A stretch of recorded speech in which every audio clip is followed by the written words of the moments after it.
What's up, folks? This is Steel. Welcome back to Steelcast 27 once again. This is the Hatsuharu, the IJN Tier 7 destroyer.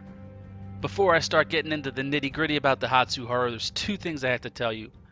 The first, all the skills that you've learned in all the previous Japanese destroyers up to this point will serve you well in this ship. It doesn't change in that regard. But this adds a little twist that's going to continue on the line. This has guns. And coming from a ship like the Mutsuki that has basically two guns, it's going to be a breath of fresh air. Stock, this has 5 127mm guns. But wait a minute, if you want to upgrade the hull and get the best torps, you're going to lose a gun and wind up with 4. So this review is going to attempt to flush out whether or not you're better off playing with the stock hull or spending the EXP to get those better torps. The training session is going to feature my effective rounds per second test to see if the guns are actually worth it. But then I'm going to split the screen so you can see side by side how effective these torps on both of the hulls are. After that, I'll show you clips from 2 separate matches, one featuring the stock hull, one's with upgraded hull, and then finally the steel score. But getting right into it. The purchasable upgrades on both of these hulls don't change. So the first slot, I always take main battery modification 1. That's the negative 20% to detonations. Obviously, you don't want to pop in the middle of a match. The second slot, I take main battery modification 2. Now that's plus 15% to the turret traverse speed, and these turrets are slow. It also adds 10% to that reload, but I think that sacrifice is worth it. Otherwise, you could go with the gun dispersion mod. Right now, with AFT, the dispersion on this ship is 99 meters, which I don't think is bad, but if you wanted to maximize that, I wouldn't eat your lunch for it. But I'm warning you, it's going to be hard for you to keep your guns on target with that dispersion mod. Now moving into the third slot, I have the propulsion mod 1, negative 20% for your engine getting incapacitated, and also negative 20% to the engine repair time. A must, an absolute must for destroyers. Finally, the steering gear mod 2.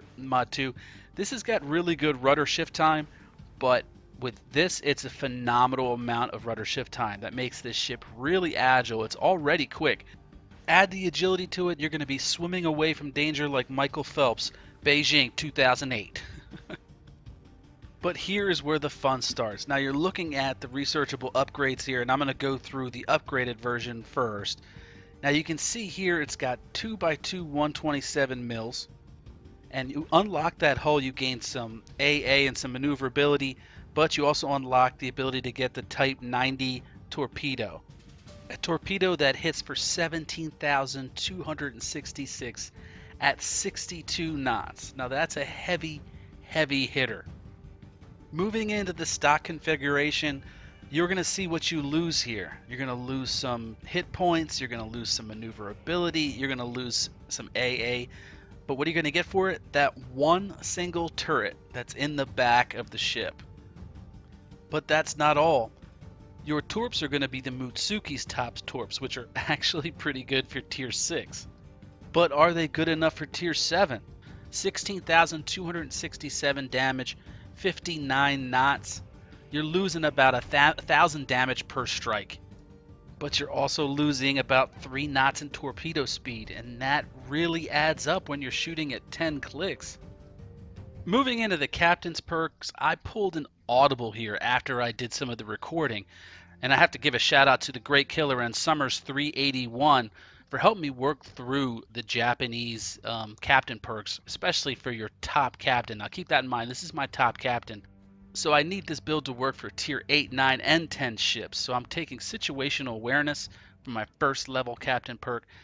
The basic firing training is an option for that 10% reload, but from what I understand, you want to save that for your 16th level for your captain. So after you get through Tier 5, you go back and do basic firing training. For the second tier, I'm grabbing Last Stand. Now this is what I changed. I did some hard thinking about this, and with some help from those guys I mentioned before, I figured survivability is more important than getting torps off faster. Now a lot of the video footage you've seen before, the reloads are going to reflect torpedo armament expertise, which is going to cut that torpedo arm time down by 10%. But given the things at top tier are a little bit more difficult, I'm going with Last Stand. I think that's going to help a lot more. For the Tier 3 perk, Superintendent. Now this will give you those get out of jail free cards, those extra free get out of jail free cards with speed boost and smoke. And if you plan on staying around for a long time, you're going to need them because matches last 20 minutes.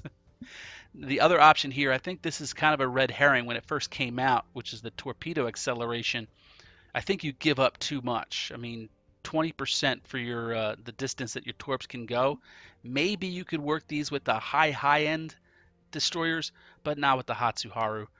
Now here's the curveball and kind of the misfit perk of this build for the Hatsu AFT. Now the Hatsuharu can't take advantage of AFT. Now it can, as you can shoot farther, but the ships down the line can invisifire. This one can't. So AFT might not be the top choice for the Hatsuharu.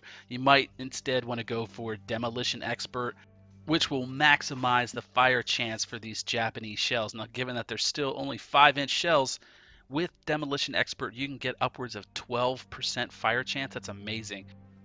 But maybe you say to heck with those two options and you want to go for some extra hit points. Yeah, you can go for extra hit points, 2,800 right there. And finally, this is what you're going for with the IJN destroyers. You want to get that Concealment Expert. Negative 10% to detectability in destroyers. That's what everybody runs in the top tier, or a lot of people at least. I shouldn't say everybody. But since everybody's running it, you're going to need it. At first, I had some reservations because of the radar system that they have implemented at top tiers now, but I think it's still going to have some really good use. Now let's talk about that artillery, finally. 2x2, 127 mils, I think they're 5-inch guns. 22.4 second turn time. The ship still outturns its guns, even with that plus 15% to turret traverse mod. Keep that in mind. 99mm dispersion at 11.1 clicks with AFT, not bad at all. But check this out: your HE hits for almost as much as your AP, 2100 to 2200, with a 9% fire chance stock. Now keep that in mind. You might never shoot AP in this thing. Actually, I would suggest you just load HE and have at it. The only time I would shoot AP is if you want to get those big hits and you want to take some screenshots to say that you citadeled somebody with a Hatsuharu. That's it. But as far as regular .33 pens are concerned, it's going to be practically the same as HE, which means you're going to be hitting for about 700 on a .33 HE round. Now keep that in mind. With the upgraded hull, you're only shooting 4 rounds with a potential HE damage of 2800. But in the stock Hatsuharu, you could be hitting guys for 3500. Moving into the torpedoes, now this is how I think about ships like the Hatsuharu. This is designed to be a destroyer, a stealth torping destroyer, and I love maximizing strengths of ships if it doesn't sacrifice too much in other areas. And here it doesn't with the top torps. 17,233 damage per strike with a 10-click range. Now look at this also, 1.6 kilometer spot range with the torpedoes. Now take a look at the Mutsuki torps. I'm going to have to equip them real quick so that you can actually see them. Mount them up. Now look at the spot distance on these. They go the same distance, a little bit slower, but the spot distance is 1.5 kilometers. Now that's going to make a difference in reaction times by BBs when they see torps hitting straight at them. And torp speed, reaction time needed, all factor into your hit percentage with your torpedoes. Now moving into maneuverability, 38.3 knots, which is actually pretty quick. 580 turn radius, that's actually really good. 1.8 second rudder shift time. That's one of the best in the game that I've seen so far. That means this thing is nimble like a cat. Last but definitely not least is concealment. Now this is something that you're going to have to become intimately familiar with when you play any of your Japanese destroyers. This one with camo, 6.7 kilometers, which is phenomenal for a tier 7, which gives it the ability to stealth torp. And ultimately the reason why ships like this are so dangerous. But that's enough of the statistics. The suspense has been building up till this point, so let's just get right into it and figure it out. Jeez. Okay, so I'm setting up my effective round per second test, which I do in all my ship reviews, especially if they have guns on them, which this does. And see how this operates. And I've got the first salvo off. Now this is the stock configuration where you can see 5 rounds out, and look, I already set a fire. Wow. But The turrets just cannot keep up with a hard turn. That means you're going to have to swim move back and forth to keep your turrets on target, unless you're sitting in smoke where you don't have to worry about any of that stuff. But if you're maneuvering, you're not firing back. Now, I understand a lot of the times in Japanese stories you want to drop spots, but think of this at close range against another destroyer when you're trying to get guns on him and he's not letting you go. Even with the turret traverse speed increase, this can't keep up. It just can't. If you were building a specific captain for your Hatsuharu, maybe you might want to forget about getting Concealment Expert and get Expert Marksman and a couple of the other little smaller, lower tier perks. But let's move on to the Torp test. Alright, as promised, on the left is the top hull with the Type 90 torpedoes. On the right is the stock hull with the Mutsuki torps. Alright, fish are out. And basically what I'm going to do here is I'm going to try to time these to see how much time you actually save with the 62 knot torps as opposed to the 59 knot torps. Now at 10 clicks, it's going to be the maximum amount. But it would be simply cruel for me to make you sit here and wait, so let's speed this up. Oh yeah, Kanye West, yeah, let's do it. Alright, back to normal speed. You can see it looks kind of close, but I think the left one's got it. Of course they do. Pop, pop, pop, pop. Alright. The Type 90 torpedoes on the left went 10 clicks in 60 seconds, giving it 166 meters per second. The Mutsuki torps on the right did that same feat in 62.5 seconds, which is 160 meters per second. So what does that mean? Well, simply put, it means the ones on the left reach their target 2.5 seconds faster, which is 2.5 seconds less time that battleship player would have to make a course adjustment, which would throw off your aim. But that was at max range, so let's do this again, but this time be at the minimal spot distance of 6.7 kilometers and see how it goes then. Okay, lining up for the kill shots at 6.7 clicks. Again, on the left is the upgraded torps, on the right is the stock torps.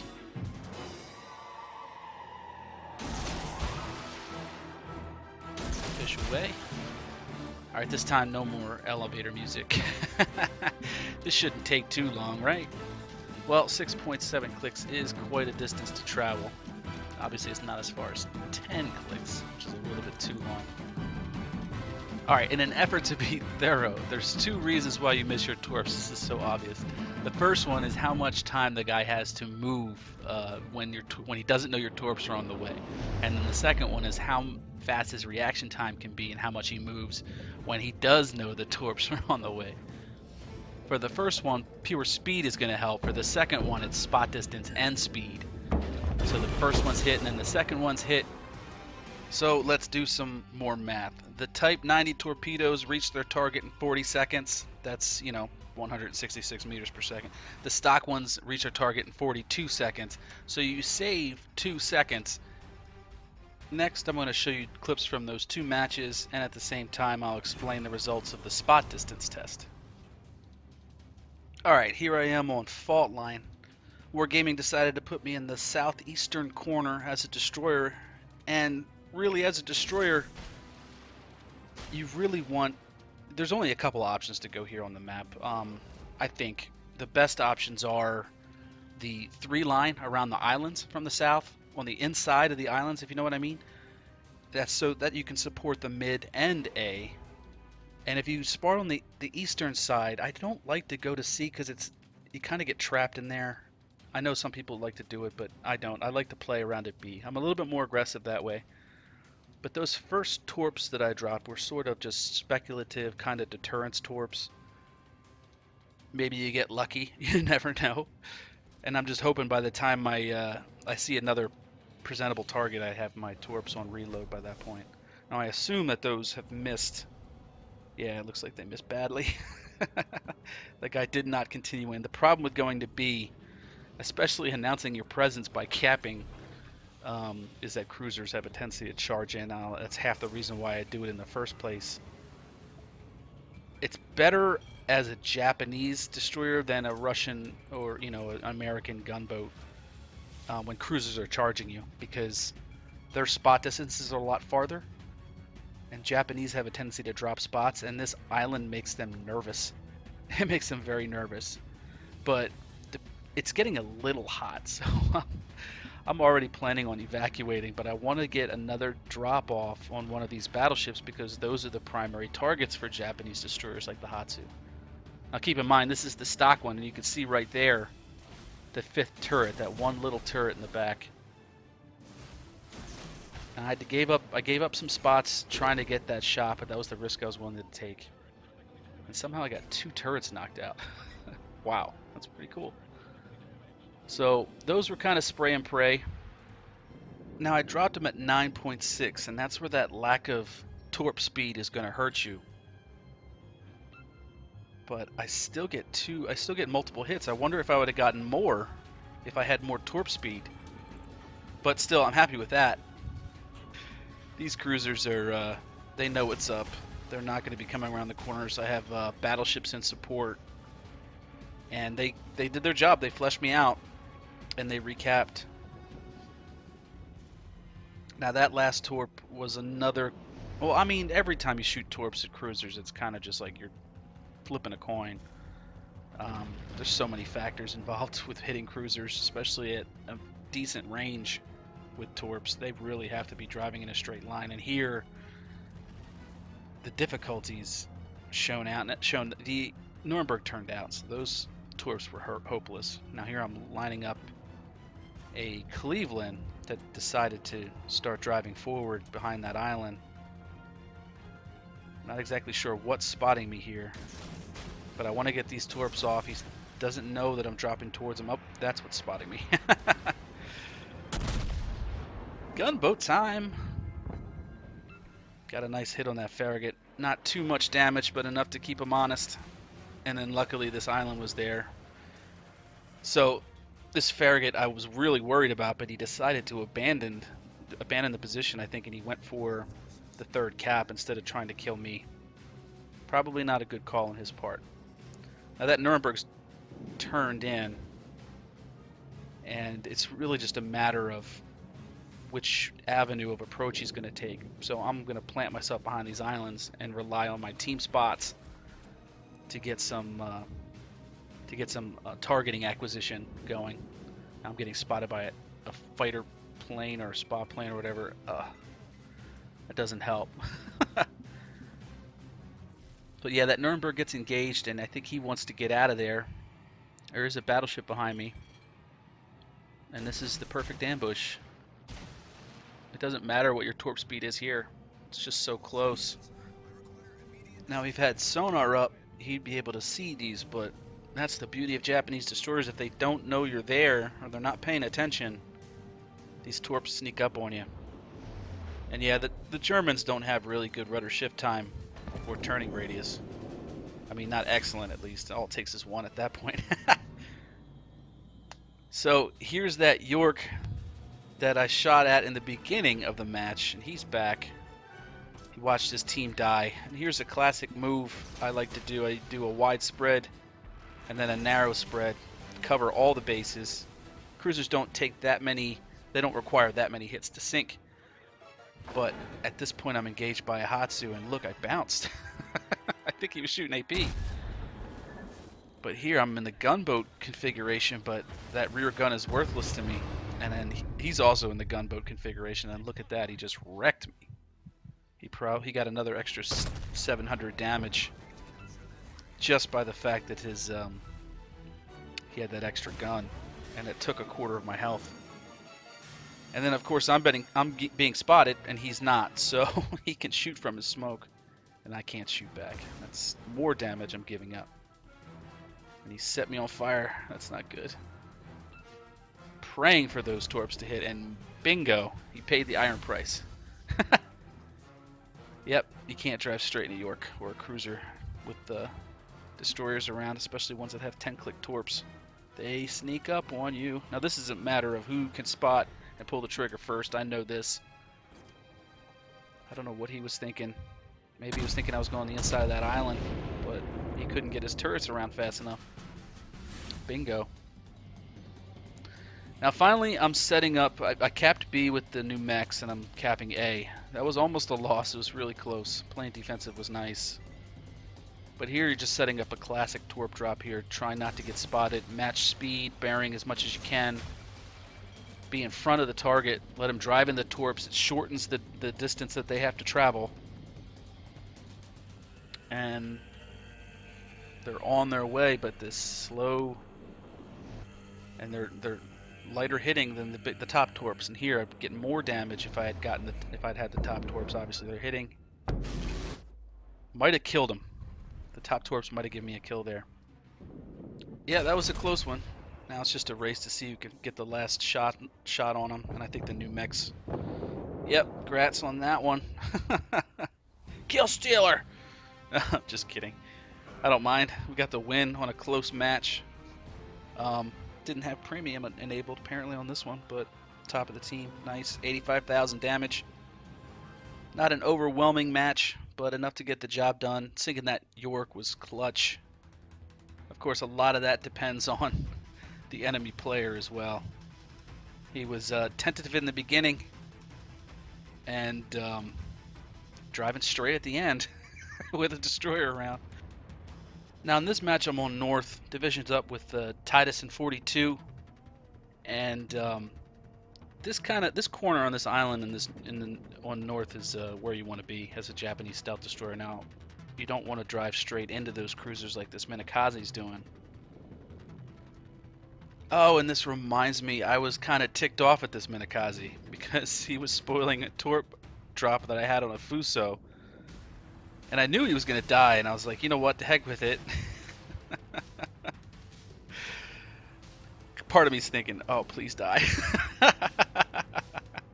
Because you know, every time you do something like that, and the knuckleheads, they'll turn right into your torps. All the other places they could have driven, they'll turn right into your torps. But here, these are the top torps, and the angle was bad. The Fuso was angling in on my friendlies on the north, and it just gave him an easier time to split the torps, thread the needle. And that's frustrating with the Hatsuharu. It's frustrating with all Japanese destroyers, really. Those last second moves, or those subtle moves in between your torp drop and the time that they would impact, can just wreck a game. And if everyone's, sometimes like your games always go like that. Like everyone's just like making subtle moves out of no, they haven't spotted you, they don't know where you are, and they just like make a subtle move right out of nowhere. They angle out when there's nobody around them, nobody's shooting at them, or they angle in, or they drop throttle for whatever reason. You never know. But other times, you know, they drive right into your torps, so it makes up for it, I guess. But here I try something a little bit different. A little AP on a Molotov. And that not too bad.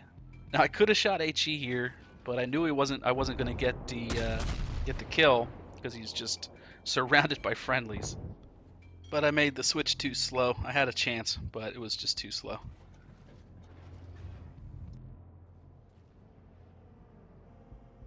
Now this is a new feature in the game on North when weather comes in, and I think it's pretty cool. The one thing I can complain about it is you just can't see your friends anymore. And here I made a daring decision to try to go after this unprotected New Mexico that seemed to be driving from the cap, probably a late spawner or somebody trying to support this side. The Fuso turned out to be a terrible shot. Whoa, where'd those come from? Okay, there must be a Hatsu. Yeah, there he is. The Fuso was a terrible shot. He turned out and was heading southwest, and if you're behind a battleship, just forget about it. You're not going to hit him. But this guy, feeding me. Yes. And those torps got there. It seemed like they got there quick, didn't they? Okay, so these are the top torps. And he was heading in, so it was 30 seconds to Mars. Now this Hatsu, I don't know if he's got that quick reload, but those seem kind of quick. Just spraying and praying at this point. Shooting at destroyers when you're a destroyer is not the primary target. I don't know why he wasn't going after the capital ships behind me. But here I'm not really nervous whatsoever. I've got a Sims to the south. There's me to his northeast, and I've got a Nuremberg, New Mexico. I mean, it's just, I don't know what this guy was thinking. Now I had AP loaded, and this is instructive. Look at that, kaboom! That was some nice damage there. More than I would have got with HE. If I had shot an HE, maybe I would have caught a fire though. So, and here's where the turret rotation hurts. It's hard to reverse course when you need to in the Hatsuharu because those front turrets will take forever to spin around. So I'm still keeping it in my mind to keep those turrets to the right and circle back and use the rudder as the way you get your turrets around. But yeah, he's smartened up. He's gotten out of there, took a big hit from a Nuremberg. Nice. At this point, with the weather, no one's spotted really, except for this Hatsu. So I have to abandon. I noticed a weakness in the middle, and they still have a lot of ships left. So I'm trying to sneak through. Now I promised to tell you about the spot distance on the different torps. The Type 90s, the top torps, have a spot range of 1.6 clicks, whereas the Type 8, the Mutsuki torps, have a spot distance of 1.5. Now what does that mean? That means by the time a ship like a battleship spots the torps, they have X amount of time, depending on the speed of the and the spot distance, to avoid those torps. And with the top torps, 9.6 seconds between spotting the torps and the torps impacting the ship. The Mutsuki torps, on the other hand, 9.37. So keep that in mind. They have less of a reaction time with the slower Mutsuki torps than they do with the top torps, and that's simply because the top torps have to go 100 meters farther. But here, yeah, that move to the middle was it paid off for me because I was able to spot and engage a Miyoko charging in.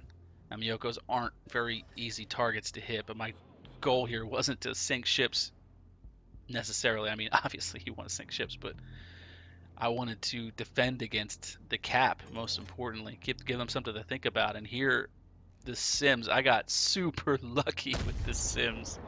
He took a torp from an airdrop, and because this would have been a mighty, mighty gun engagement, and I probably wouldn't have come out on top. But because he got that torp strike in, it was only a couple of HE shells, and that Sims went down. Now that was one threat averted, but we still have to deal with that Miyoko, which I can't spot in this weather, so I'm relying on that carrier to spot in here. That wide spread, narrow spread, and then I lose track of my spots, and he gets me. Ugh. That could have been catastrophic. He should be turning in towards me at this point. And he knows I'm here too because he got the full broadside off on me. All of his guns were turned in this direction. But for whatever reason, he's continuing that direction. All I can do is hope. At this point, I have no idea where my friendly ships are. I have the last location mod enabled, but I get super lucky with those hits. I don't know what the Miyoko was thinking. Maybe he thought I was on a reload or something, but that's the weather on this map it's too hard to see your friendly ships. And my goal was to get back together with Titus in 42, so at least we could go back and re-engage that Miyoko. But because I sank that Miyoko, we don't have to worry about that anymore. And Titus held his own over here in the Blizkowitza, basically soloing that Congo by himself with torps. And so we decided to move in for the cap. We still don't know where that Hatsuharu is, and we're just got to rely on the fact that our friendlies are by the cap and we have a carrier to spot. And it looks to be the right call because I'm getting spotted by airplanes and this Hatsu pops up. He's super low health. I don't know how he got out of that predicament that he had himself in earlier. But I just missed that shot. It could have been a kill. Maybe not. And it looks like Tituson's in trouble. These airplanes gave us both fits because there was 2 bombers and 2 torps. And when you're engaged with another destroyer in a gunfight, you don't want to be worrying about bombers and torps. Unfortunately, I think he got his engine knocked out at the exact wrong moment. And enabled them to get a torp drop on him. And he goes down. So it's just me and some nowhere to be found cruisers and battleships versus a very low health Hatsu trying to cap. I have some time because those carriers are on reload, but I have to get this Hatsu down.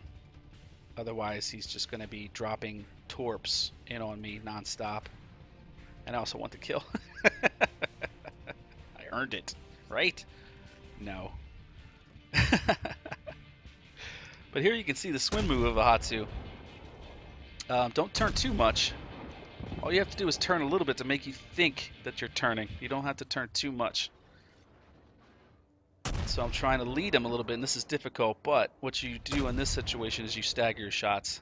If you're firing salvos, it's really hard for you to hit, because a guy will avoid, like a Hatsu will avoid those shots if he sees them coming. But in this circumstance, there's nothing you can do. So I decided to cap and not go after the kill, and obviously I'm going to have to deal with another round of incoming aerial attacks. And I understood that. That's the game. Turn on the AA and have at it. But in the meantime, I still have to give the Hatsu a steal score. Now, to get an A, you have to prove the ship has to prove itself capable in tiers above its tier. So the Hatsu would have to be good at tier 8, basically. To get a B, you have to be good against your contemporary nemesis in the same tier, so other destroyers in tier 7.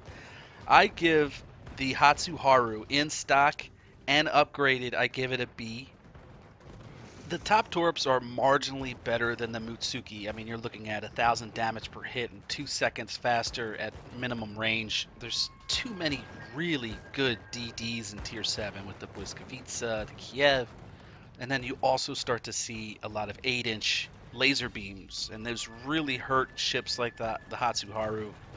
Perhaps if it had more meaningful guns, you know, particularly more range or the ability to invisifire, it might even be an A, but I think the torps hold it back from being an A. It would be a good solid B+. But without that stuff, no, I don't think so.